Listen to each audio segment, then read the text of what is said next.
রাজ্যের ওবিসির সার্টিফিকেট যাদের আছে তারা খুব সমস্যায় পড়েছে বেশ কিছুদিন যাবৎ। এটা আমরা নিজেরাই দেখেছি এবং এখনও আরও সেই সমস্যাটা আরও বেশি প্রকট হয়েছে।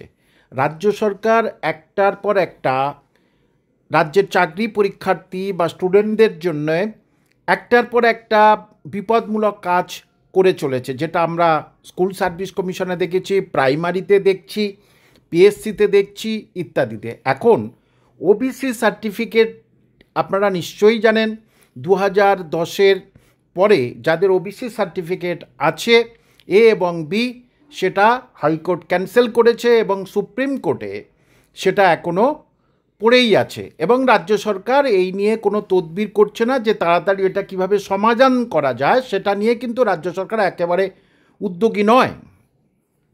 এখন প্রশ্ন হচ্ছে, যেটা দেখেছেন ক্রিমি লেয়ার আর নন ক্রিমি লেয়ার। এটা কি? ক্রিমি লেয়ার বলতে সমাজের যারা উচ্চশিক্ষিত, পয়সাওয়ালা, ধনী এবং কোনো রকম বিপদ আপদের মধ্যে তারা নেই, সেই তাদেরকে আমরা বলবো ক্রিমি লেয়ার।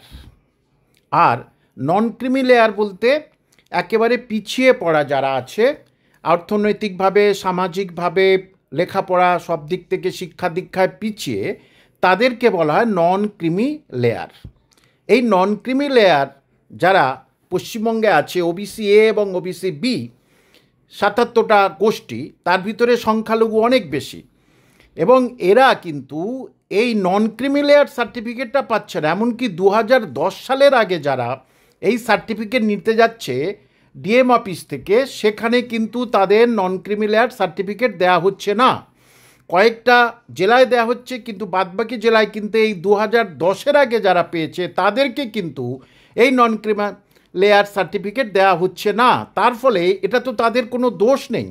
আর ইভেন এখন যারা কোনোভাবেই সার্টিফিকেট নেওয়ার চেষ্টা করছে তাদেরকে পরিষ্কার, বা ভর্তি হয়েছে যারা এই সার্টিফিকেট, ওবিসি সার্টিফিকেট দেখিয়ে, মানে 2010-এর পরে কলেজ থেকে, বিশ্ববিদ্যালয় থেকে, অন্য সর্বত্র তাদেরকে কি লিখিয়ে দিচ্ছে তারা, যে যদি সুপ্রিম কোর্ট রায় দেয় যে এই ওবিসি সার্টিফিকেট বাতিল, তাহলে কিন্তু আমার এই ভর্তিটা কিন্তু বাতিল হয়ে গেল।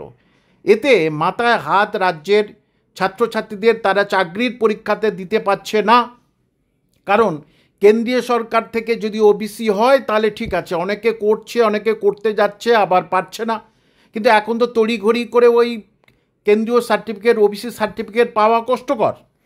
তাহলে এখানে রাজ্য সরকার কেন উদাসীন হয়ে আছে? কেউ কোনো রকমের লোন নিতে যাচ্ছে, তার সমস্যা, ভর্তি হতে যাচ্ছে সমস্যা, আর চাকরির পরীক্ষা তো দিতেই পারছে না। সবাইকে টিটেডার জেনারেল হিসাবে কিন্তু চাকরির পরীক্ষা দিতে হচ্ছে।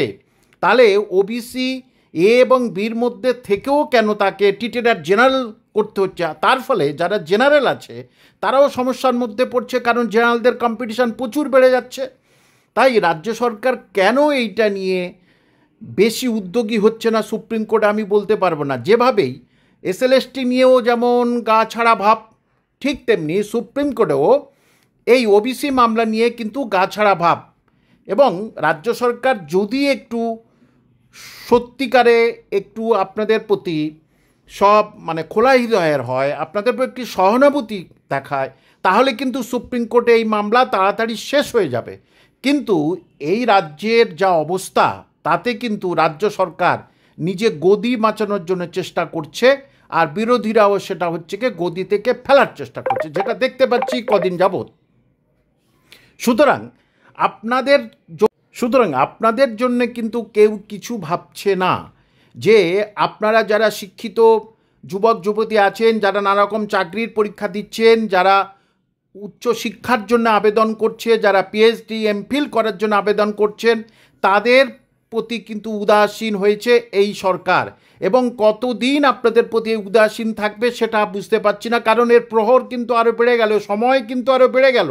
তার কারণ রাজ্য সরকার এখন যে আরজিকর কাণ্ডের মধ্যে যেভাবে ফেঁসে আছে এবং নানা রকম আরও সমস্যার মধ্যে যেভাবে ফেঁসে আছে, তাতে আপনাদের সমস্যার সমাধান কবে হবে বা সেই নিয়ে কবে উদ্যোগী হবে রাজ্য সরকার, সেটা এখন দেখা যাক পরবর্তীতে সুপ্রিম কোর্টে কী হয়।